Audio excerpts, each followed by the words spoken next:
Bueno, vamos a resolver este segundo ejercicio de enero de 2022 y en lo que consiste básicamente es en dimensionar unos pilares a flexocompresión. Vemos que tenemos un tiempo máximo de resolución de 45 minutos y eso es importante no para agobiarnos y pensar que no nos da tiempo, sino para saber administrar bien el tiempo. Si nos dan 45 minutos es porque da tiempo de sobra resolverlo en 45 minutos. Nos dicen que tenemos una estructura que está formada por 4 pilares, los 4 pilares tienen la misma sección y tienen una altura total de 6 metros. En la base están empotrados y en la cabeza están unidos mediante una unión articulada a la estructura horizontal de la cubierta y tiene una serie de arriestamientos laterales o cruces de San Andrés. Entonces lo primero que nos piden, o lo único que nos piden en realidad, es dimensionar estos pilares a estados límite último de secciones y barras mediante la serie de perfiles HB y acero S275, dispuestos de forma óptima. Y nos dan una serie de esfuerzos. Entonces lo primero que tenemos que saber es cómo vamos a poner los pilares. Esto de la forma óptima, pues tenemos que decidir cuál es la forma óptima de poner cada uno de los 4 pilares. Para ello, lo que tenemos que tener en cuenta son, por un lado, los esfuerzos a los que van a estar sometidos. Vemos para empezar que en los dos casos nos dan dos combinaciones de acciones. En las dos combinaciones de acciones el eje 3 tiene unos momentos mayores, pero las condiciones de contorno pueden ser diferentes. Ahora lo veremos. Y por supuesto nos piden siempre que tenemos que indicarlo todo con claridad, la disposición del perfil, las longitudes de pandeo, los parámetros del cálculo, los coeficientes de aprovechamiento. Cuando escribáis un examen, tener en cuenta siempre que hay un profesor que tiene que corregirlo y para corregirlo tiene que entenderlo. Lo primero que tenemos que decir es que en este enunciado había una errata que se comentó en el examen y es que esta cruz de San Andrés está mal colocada, está en este plano. De modo que en el plano 1-3 tenemos cruces de San Andrés en los dos pórticos y en el plano 1-2 no tenemos cruces de San Andrés en ninguno de los dos pórticos. Bueno, vamos a ver cómo afrontar este problema y lo primero que tenemos que hacer, como hemos dicho antes, es decidir cuál es la mejor disposición para nuestros ejes. Y para eso tenemos dos criterios. Por un lado tenemos el criterio de los esfuerzos. Si atendemos al criterio de los esfuerzos vemos que en las dos combinaciones posibles el eje 3 es el que tiene mayores momentos, por lo tanto el eje 3 tendrá que corresponder con el eje fuerte. Sin embargo, tenemos que aplicar otro criterio adicional que es el criterio de las condiciones de contorno. Entonces vamos a dibujar cómo sería nuestra estructura en el plano 1-2. El eje 1 y el eje 2 estarían así y aquí no tenemos cruces de San Andrés. Entonces aquí tenemos que definir cuál sería la longitud característica y en este caso la longitud característica de los pilares sería la correspondiente a una ménsula, es decir, 2 veces h, o sea, 12 metros. Y ahora vamos a hacer lo mismo en el plano 1-3. Entonces aquí tendríamos también nuestros pilares unidos de forma articulada a la ménsula y ahora aquí adicionalmente tenemos unas cruces de San Andrés. Entonces fijaros que esto es radicalmente distinto. Aquí los pilares se pueden deformar como una ménsula y por eso decimos LK igual a 12 metros a las condiciones de contorno de una ménsula. Sin embargo aquí los puntos que tenemos en la parte superior, que aquí pueden girar porque tienen una rótula y se pueden desplazar, aquí sí que pueden girar pero no pueden desplazarse porque las cruces de San Andrés lo están impidiendo. De modo que la deformada que tendríamos aquí sería que aquí puede girar pero no se puede desplazar y en la parte inferior no puede ni girar ni desplazarse. Por lo tanto es empotrado articulado y la longitud característica sería por lo tanto 0,7 veces h, 0,7 veces 6 metros y por lo tanto es 4,2 metros. Esto era, hemos dicho, en el plano correspondiente a los ejes 1, 3. De modo que la condición de contorno más desfavorable es esta, los 12 metros. Y esta condición de contorno aparece en el plano 1, 2, por lo tanto aquí tenemos que colocar el eje fuerte. Si esto ocurre en el plano 1, 2, el eje alrededor del cual gira la viga, en este caso es el eje 3. En el eje 3 tenemos que colocar el eje fuerte. De modo que fijaros que con los dos criterios que hemos señalado, tenemos que el eje 3 es el eje fuerte, el eje 3 es el eje fuerte, no tenemos ninguna duda. El eje 3 es el eje fuerte. Si tenemos esto claro, es muy difícil suspender este ejercicio y bueno, podemos que equivocarnos ahora a la hora de echar las cuentas, pero el planteamiento ya va a estar muy bien, las condiciones de contorno están bien, el perfil está bien colocado y es muy difícil equivocarse. Ahora lo que tenemos que hacer es dos cosas. Por un lado, tenemos que resolver el dimensionado de las barras, que lo hacemos mediante las ecuaciones 651 y 652, y por otro lado el dimensionado de las secciones. ¿Por dónde vamos a empezar? Siempre vamos a empezar por las secciones. ¿Por qué? Pues muy sencillo. Como vemos, la ecuación de las barras, o las dos ecuaciones de las barras, son bastante más complicadas, bastante más complejas. Tenemos que calcular muchos más parámetros, por lo tanto vamos a empezar por lo sencillo. ¿Por qué? Porque no sabemos qué perfil tenemos que utilizar. Es un HB de la serie 275, o sea, de la 0275, pero no sabemos cuál de ellos es. Entonces vamos a hacer primero un dimensionado utilizando las secciones, y aquí vamos a hacer todos los cambios que sea necesario porque la ecuación es muy sencilla, y ya entraremos con el perfil que cumpla las secciones. Solo con ese ya empezaremos a comprobar a ver si cumple las barras, las piezas completas, porque es más complicado, y si tenemos que estar probando varios perfiles en las ecuaciones 651 y 652, pues se nos va a ir el tiempo y no vamos a poder lograr hacerlo. Entonces, como decía, vamos a empezar con las secciones, y entonces lo que tenemos que comprobar es esta ecuación. Tenemos que comprobar la interacción de esfuerzos en las que tenemos dos momentos: un momento alrededor del eje fuerte, que hemos dicho que va a ser el eje 3, otro momento alrededor del eje débil y un esfuerzo axial. Y esto lo tenemos que comprobar para las dos combinaciones, tanto la combinación 1 como la combinación 2. Podemos empezar por la que queramos. En cualquier caso, tenemos que comprobar en ambos casos también todos por separado, es decir, tiene que resistir el momento alrededor del eje fuerte, tiene que resistir el momento alrededor del eje débil y tiene que resistir el axial, porque si cualquiera de ellos es mayor que 1, pues la suma no puede ser menor que 1. Entonces, de los dos casos yo voy a empezar por la combinación 2. En la combinación 1 tenemos mayor axial y en la combinación 2 tenemos mayores momentos. Y normalmente lo que va a venir siendo más determinante van a ser los momentos. Entonces yo voy a empezar por la 2, pero ya os digo que tendríamos que comprobar ambas. Entonces empezamos por la combinación número 2 y lo que vamos a hacer es dimensionar los momentos por separado.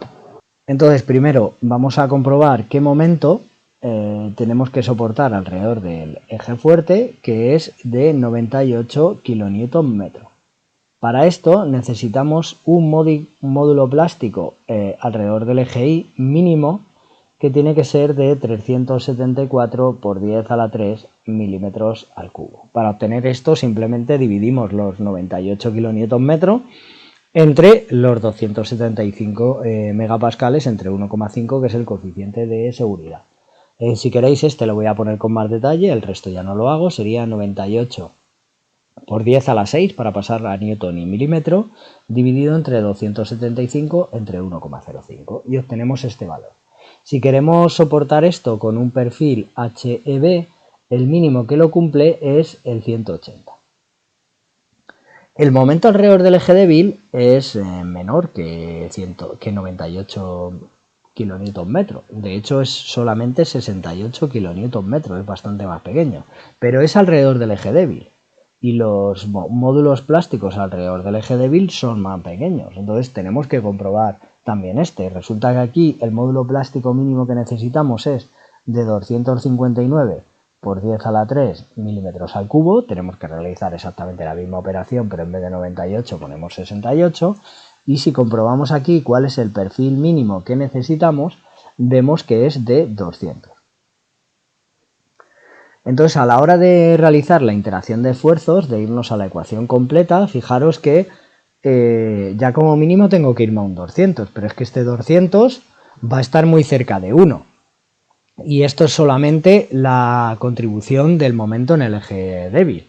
La contribución en el momento en el eje fuerte, bueno, pues si en vez de un 180 es un 200, pues a lo mejor no está cerca de 1, pero estará en torno a 0,6, 0,7, algo por ahí, y todavía ni siquiera he metido la contribución del axial.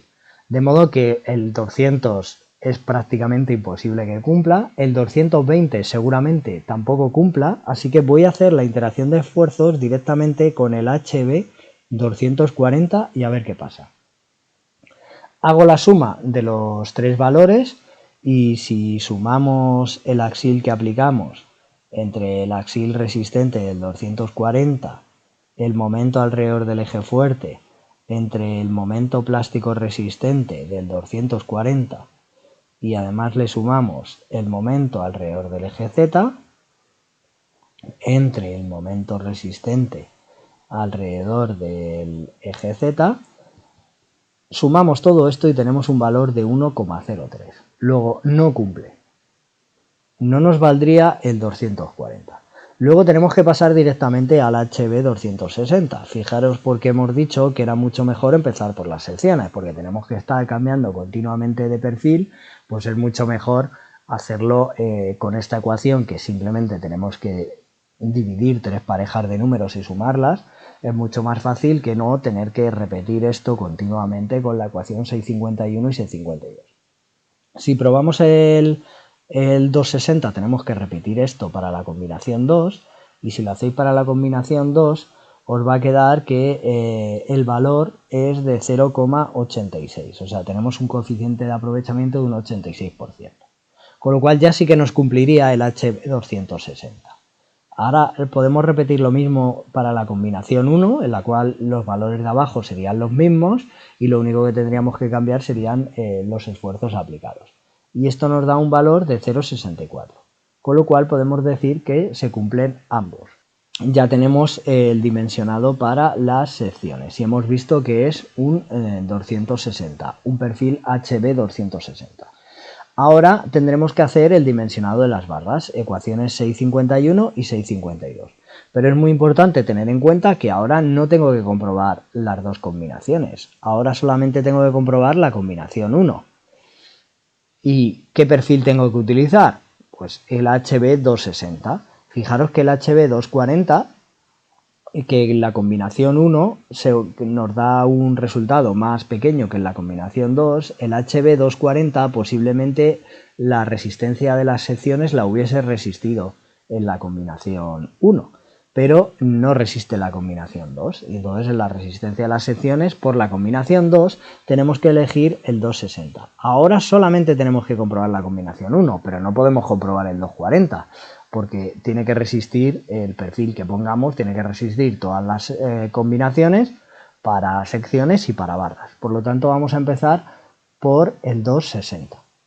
Y ahora tenemos que sacar todos los valores necesarios para poder aplicar estas ecuaciones. Y para empezar, lo que vamos a necesitar son los coeficientes de pandeo en el eje fuerte y en el eje débil. Bueno, pues vamos a empezar calculando primero el coeficiente de pandeo alrededor del eje fuerte y para calcular el coeficiente de pandeo alrededor del eje fuerte lo primero que necesitamos es la esbeltez reducida alrededor del eje fuerte, que sería el área por F sub I entre NCR. ¿Cuál es el valor de NCR? Pues precisamente es el valor del axil crítico teórico de Euler, que sería pi entre la longitud característica al cuadrado por E por I. La longitud característica en el caso del eje fuerte, la longitud característica a lo largo del eje Y, hemos visto que era 12 metros. Es donde hemos puesto la condición de contorno más desfavorable. Si calculamos aquí cuál es el axil crítico, veremos que son 2147 kN y el valor de esbeltez reducida, por tanto, nos sale 1,23. Vamos a hacer lo mismo exactamente para el eje débil y ya que estamos lo podemos hacer en ambos casos, y si hacemos lo mismo nos va a salir que el axil crítico en el eje débil, teniendo en cuenta que la longitud que esto ya lo hemos calculado antes también, hemos dicho que era 4,2 metros, el momento de inercia también nos cambia, en el eje fuerte utilizamos el momento de inercia alrededor del eje fuerte y ahora alrededor del eje débil, en este caso es 6.033 kN. Vemos que este axil crítico es mayor, aunque estemos en el eje débil y tengamos un momento de inercia más pequeño, las condiciones de contorno son más favorables y además van elevadas al cuadrado, con lo cual esto es importante a la hora de tenerlo en cuenta. La esbeltez reducida alrededor del eje débil, si echamos estas cuentas, nos sale 0,73 en lugar de 1,23. Ahora vamos a ver cómo calcular a partir de estos valores los coeficientes de pandeo. Lo primero que tenemos que saber es en qué curva nos estamos manejando. Si nos fijamos en la tabla 6.2 del código técnico del acero, lo primero que vemos es que para perfiles laminados en I, H partido de B menor de 1,2, los HB, H es igual a B, por lo tanto esto es menor que 2, el espesor en casi todos va a ser menor de 100 milímetros, lo primero que vemos es que para el acero S275, que estaríamos aquí, si nos vamos al eje fuerte, la curva que tenemos que mirar es la curva B, y si nos vamos al eje débil, la curva que tenemos que mirar es la C. Y esas curvas las podemos visualizar aquí en la figura 6.3. Aquí veríamos la curva C y aquí veríamos la curva B. O también lo podemos ver esos valores numéricos en una tabla que a mí personalmente me parece más preciso porque podemos interpolar estos valores. Si nos vamos al eje fuerte, que es por el que hemos empezado, y estábamos en la curva B, tenemos una esbeltez reducida de valor 1,23. Por lo tanto, tendríamos que interpolar entre el valor de 1,20, que es 0,48, y el valor de 1,3, que es 0,43. Si interpolamos aquí, nos saldría un valor del coeficiente de pandeo de 0,46.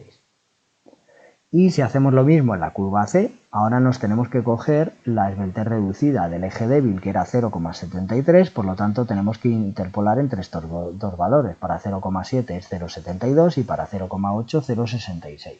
Si interpolamos aquí, entrando con un valor de 0,73, nos tiene que salir un coeficiente de pandeo alrededor del eje débil de 0,7. Bueno, por lo tanto aquí anotamos el coeficiente de pandeo alrededor del eje fuerte es 0,46 y el coeficiente de pandeo alrededor del eje débil es 0,7. Ahora podemos volver a nuestras ecuaciones 651 y 652 y calcular el resto de valores. El siguiente parámetro que tendríamos que calcular son los coeficientes de interacción de esfuerzos K sub I y K sub Z, que como vemos los tenemos en las dos ecuaciones. Vamos a ver cómo calcularlos y para eso tenemos la tabla 6.9, coeficientes de interacción según peor clase de sección de la pieza. Y vemos que tenemos dos ecuaciones, una para K sub I y otra para K sub Z. En estas dos ecuaciones lo que tenemos que entrar es con los valores de la esbeltez reducida y los coeficientes de pandeo en el eje fuerte y en el eje débil y sacar esos valores. Con una salvedad y un dato muy importante. Los valores de las esbelteces reducidas no pueden ser mayores que 1. En nuestro caso, en el eje fuerte teníamos 1,23. Por lo tanto, en lugar de 1,23, lo que vamos a poner en este valor de la esbeltez reducida es un valor de 1.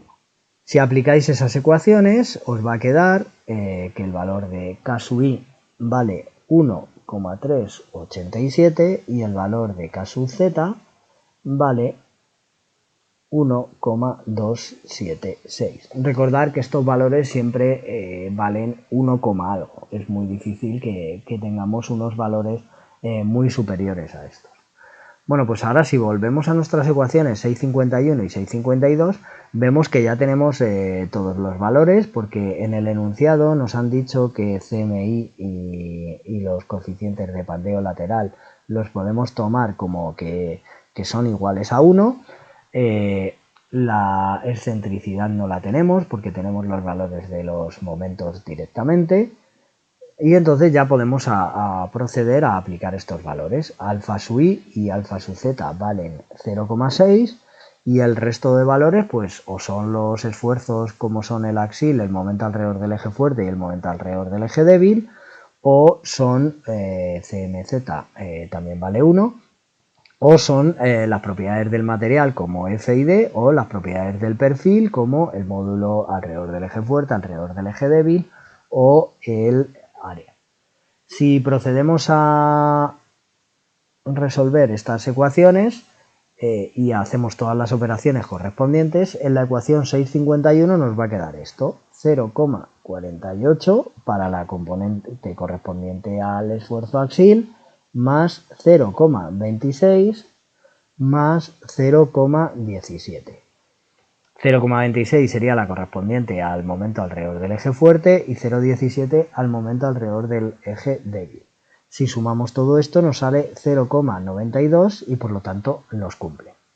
Ahora vamos a hacer exactamente lo mismo para la ecuación 652. La diferencia es que aquí el pandeo le tenemos alrededor del eje fuerte y ahora lo vamos a tener alrededor del eje débil.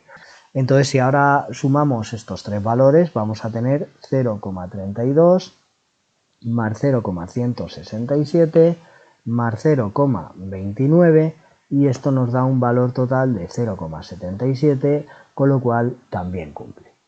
Fijaros que gracias a que antes hemos hecho el dimensionado de las secciones y hemos partido de un perfil HD 160, ahora hemos llegado aquí y solo hemos tenido que aplicar estas ecuaciones 651 y 652 una sola vez, que son las complicadas.